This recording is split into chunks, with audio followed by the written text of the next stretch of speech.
اچھا جی، بسم اللہ الرحمن الرحیم. اب یہاں پر حضرت خضر علیہ السلام حضرت موسیٰ علیہ السلام کو ان باتوں کے جواب دے رہے ہیں.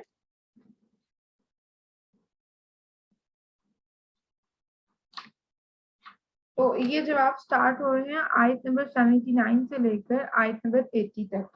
تو اب یہاں پہ یہ حضرت موسیٰ علیہ السلام کو بتا رہے ہیں کہ یہ جو سا فرسٹ معاملہ تھا یعنی کہ کشتی والا معاملہ، اس کا معاملہ یہ ہے کہ وہ چند غریب آدمیوں کی کشتی تھی جو کہ دریا میں محنت اور مزدوری کرتے تھے. میں نے چاہا کہ اسے عیبدار کر دوں کیونکہ آگے ایک ایسے بادشاہ کا علاقہ تھا جو ہر کشتی کو زبردستی چھین لیتا تھا.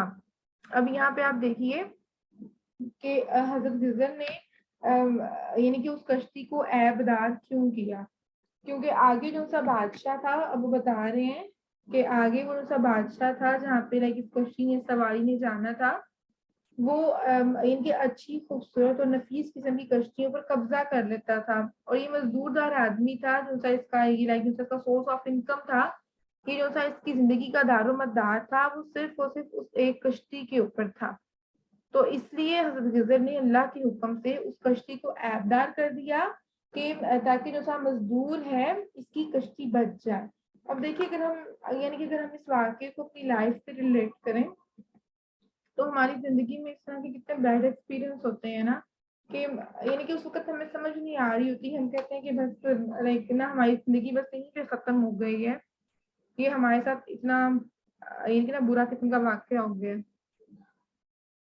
تو یہ یہاں سے اس کا لرننگ پوائنٹ مل رہا ہے کہ اللہ تعالیٰ یعنی کہ بعض اوقات یعنی کہ جس طرح سے اس کشتی کو عیبدار اس لیے کیا گیا تھا کہ آگے بادشاہ اس کشتی کو چھین نہ سکے، کیونکہ بادشاہ کا جو سا کام تھا وہ خوبصورت اور نفیس قسم کی کشتیوں کو چھینا کرتا تھا. تو اب اس کشتی میں جب حضرت خضر نے ایک سوراخ کر دیا تو وہ سوراخ کی وجہ سے اس مزدور کی کشتی اس بادشاہ سے بچ گئی، جو سا اس کا لائف پہ جو ڈیپینڈ کر رہا تھا، سورس آف انکم تھا، وہ بچ گیا.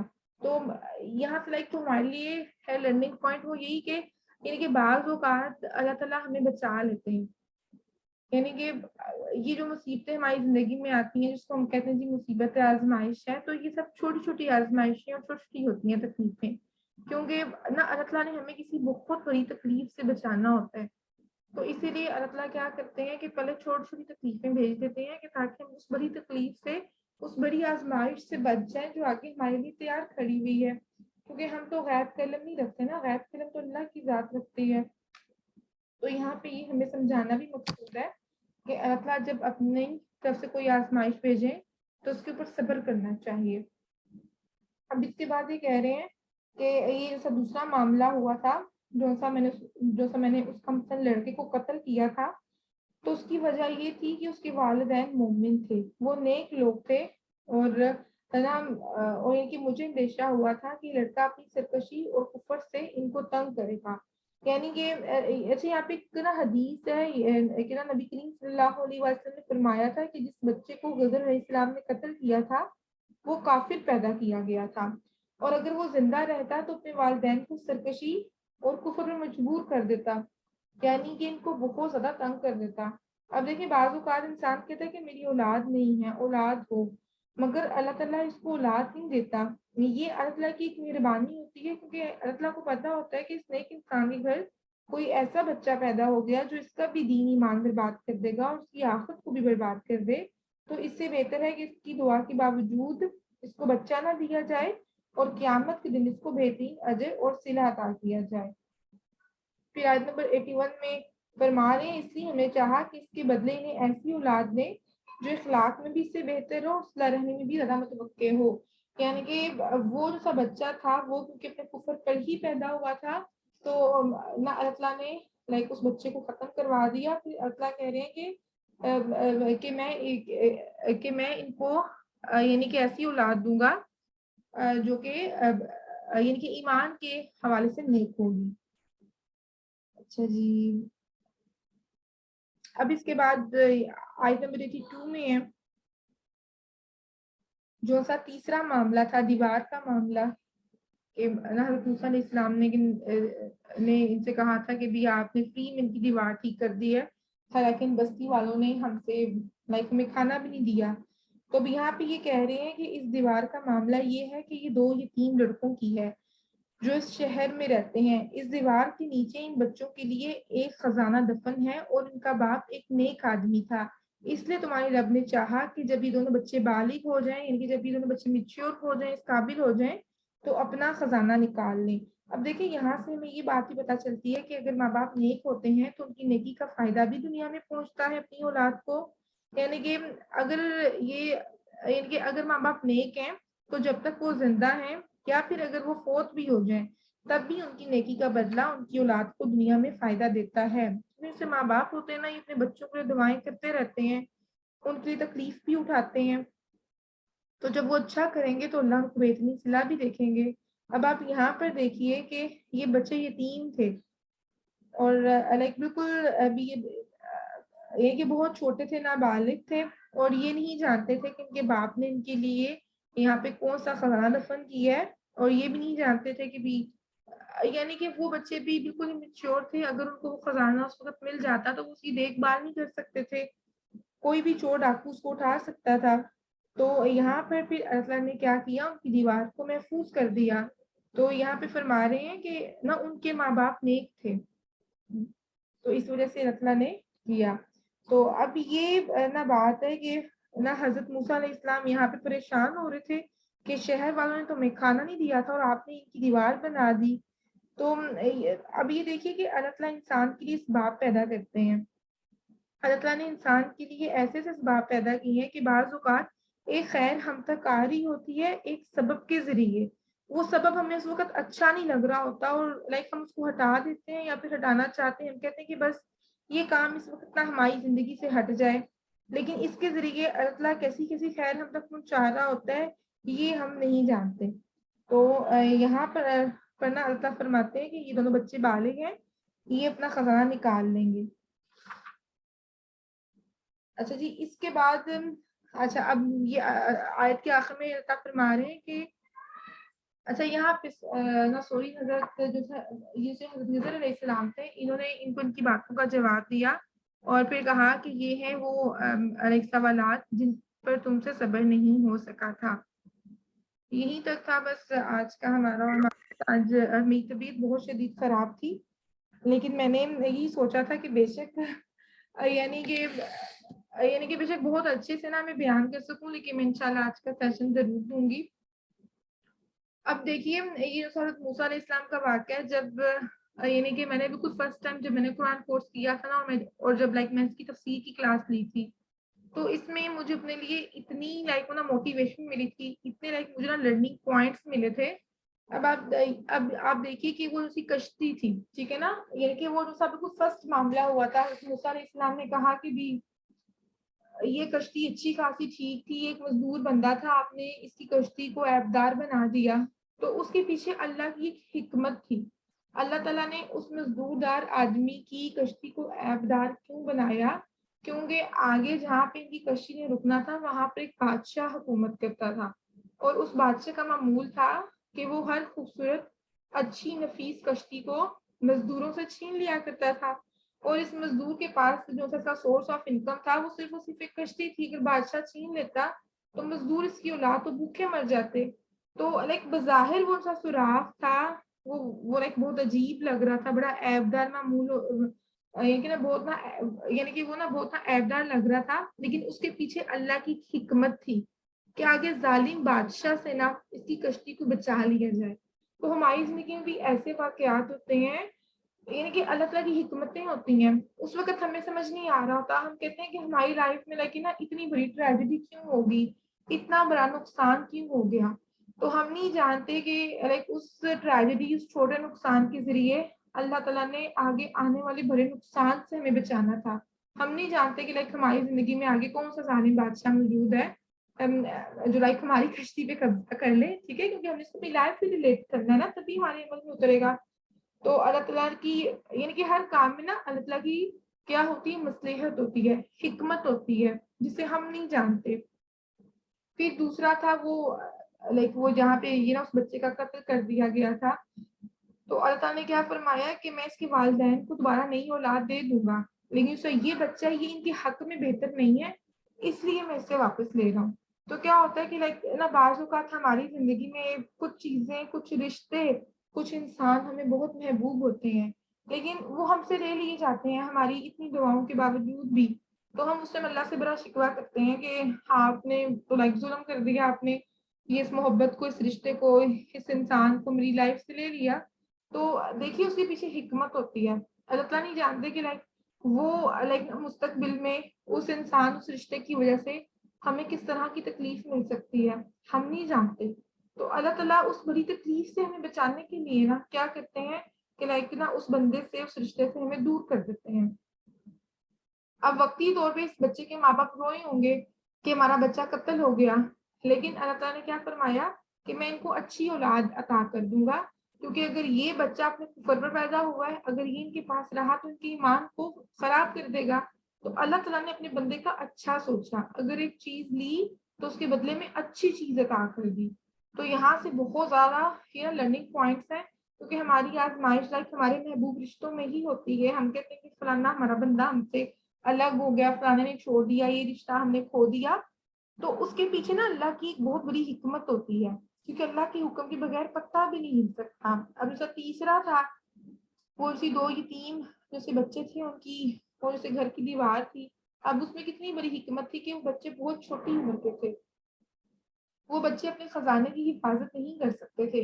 اب یہاں پہ اللہ فرما رہے ہیں کہ اس کے والدین تھے وہ نیک تھے، تو اس وجہ سے ہم نے ان کی حفاظت فرمائی۔ تو یہاں سے ہمیں پتہ چلتا ہے کہ اگر والدین نیک ہوں، اپنی لائک یعنی کہ اگر وہ اپنی زندگی میں اچھے اعمال کرتے ہوں تو اس کا صلہ ان کی اولاد کو، ان کے آگے آنے والی نسلوں کو ملتا ہے۔ تو یہیں تک تھا الحمدللہ ہمارا سیشن۔ ابھی برا آپ ہے ہمارے ساتھ، اگر آپ نے کچھ کہنا ہے، کوئی سوال جو چیز آپ کو سمجھ نہ آئی ہو تو کائنڈلی آپ شیئر کر دیجیے۔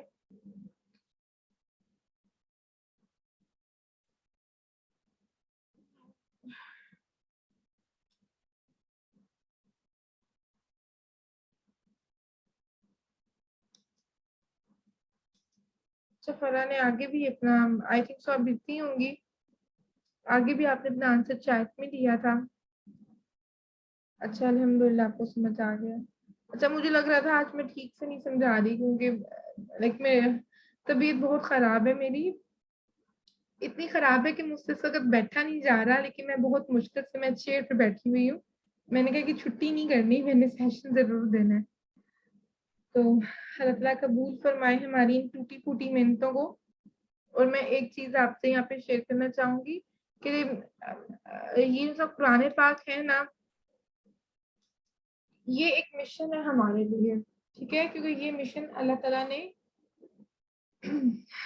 جزاک اللہ خیرہ، کیونکہ یہ مشن اللہ تعالیٰ نے نبی کریم صلی اللہ علیہ وآلہ وسلم کو سونپا تھا، اور نبی کریم صلی اللہ علیہ وآلہ وسلم اپنے بعد اپنی امت کو یہ مشن سونپتے۔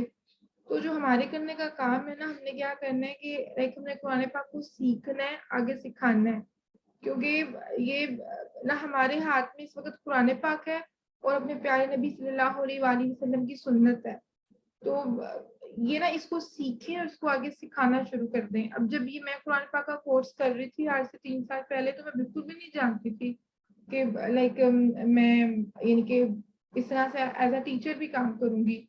اور مجھے یاد ہے لائک جب بالکل فرسٹ ٹائم مجھے آفر ہوئی تھی فیس بک کے ایک پیج سے، میں نے پہ لائیو سیشن دینا تھا یہ سیرت محمد صلی اللہ علیہ وسلم کا، تو میں اس قدر کنفیوز تھی اور میں نے ان کو صاف صاف انکار کر دیا تھا۔ میں نے کہا تھا کہ میں کر ہی نہیں سکتی، لیکن پھر وہی بات کہ یہ سیرت محمد صلی اللہ علیہ وسلم میں جب میں نے یہ نہ پڑھا ہوا تھا کہ نبی پاک صلی اللہ علیہ وآلہ وسلم بھی نہ بازاروں میں گلیوں میں نکل جایا کرتے تھے اور کہتے تھے کہ لوگوں لا الہ الا اللہ کہہ دو فلاح پا جاؤ گے، اور پیچھے جو ان کے رشتہ دار ان کے چچا وغیرہ ہوتے تھے وہ ان کے اوپر پتھر برساتے تھے اور لوگوں سے کہتے تھے کہ یہ جھوٹا ہے، اس کی باتوں میں نہ آنا۔ تو لائک وہیں سے پھر نا مجھے موٹیویشن ملی کہ کیونکہ مجھے لگتا تھا میں ٹھیک سے نہیں بول سکتی، میں تھوڑا اٹک جاتی ہوں، سب مذاق اڑائیں گے۔ تو یہ سب نا شیطانی وسوسے ہوتے ہیں، شیطانی یہ ہوتے ہیں خیالات، وہ ہمیں ڈراتا ہے، وہ ہمیں خوف زدہ کرتا ہے کہ دیکھو تم یہ کام نہیں کر سکتے۔ اور یہ قرآن پاک میں نا اللہ فرماتے ہیں، آج کل میرے سیشن میں یہ ٹاپک بار بار آ رہا ہے کہ یہ امت محمد صلی اللہ علیہ وآلہ وسلم ہے، یہ امت خیر ہے.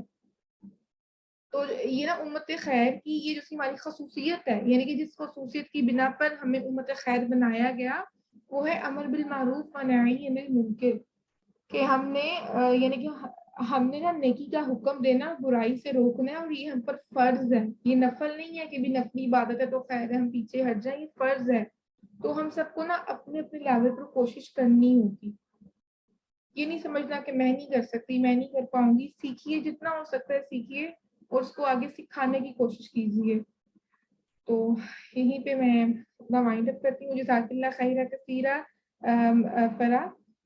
انشاءاللہ آگے ہمارا بالکل لاسٹ سیشن ہوگا اور وہ تھوڑا شارٹ بھی ہوگا، اس میں بس یہ آخری واقعہ رہ گیا جوج میں جوج کا.